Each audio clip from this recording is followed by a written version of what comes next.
আমি রাতে গোসল করতে ঢুকে দেখি সিগারেটের প্যাকেট প্যান্টের পকেটে।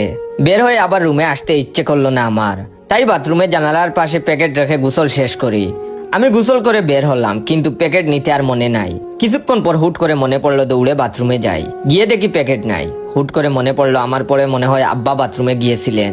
দেখলাম ভদ্রলোক তসবিহ চড়া গুনতেছেন আর আমার দিকে টেংরা টেংরা চোখে তাকাচ্ছেন। উনি শিওর প্যাকেট মেরে দিছেন।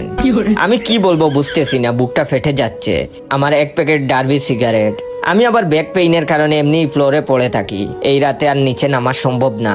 আমি তখন আম্মারে বললাম, আব্বারে জিজ্ঞেস করেন বাথরুমে কিছু পাইছে আমার।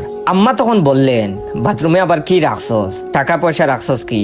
আমি তখন বললাম, ওই এমনই কিছু, জিজ্ঞেস করেন কিছু পাইছে কিনা।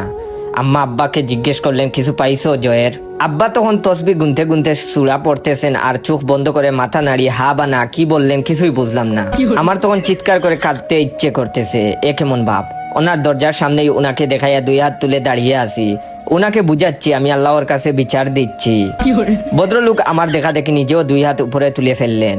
মানে কি? উনি হাত তুলেছেন কেন? উনি কি ছেলের সিগারেট চুরির জন্য আল্লাহর কাছে ক্ষমা চাচ্ছেন? আমি তখন মনে মনে আমার মনকে একটা প্রশ্ন করলাম, এমন বাপি কি চেয়েছিলাম আমি? রাতে ভদ্রলোকের রুম থেকে সিগারেটের গন্ধ ভেসে আসলো। আমি তখন ওনার রুমের বাইরের দরজার সামনে গিয়ে দাঁড়িয়ে পড়লাম। আর তখন শুনলাম আম্মা বলতেছেন, ছেলের সিগারেট মাইরা খাও, তোমার লজ্জা করে না? আব্বা তখন বললেন, ওমা তুমি তো আমারে বাথরুম থেকে প্যাকেটটা আইনা দিলা।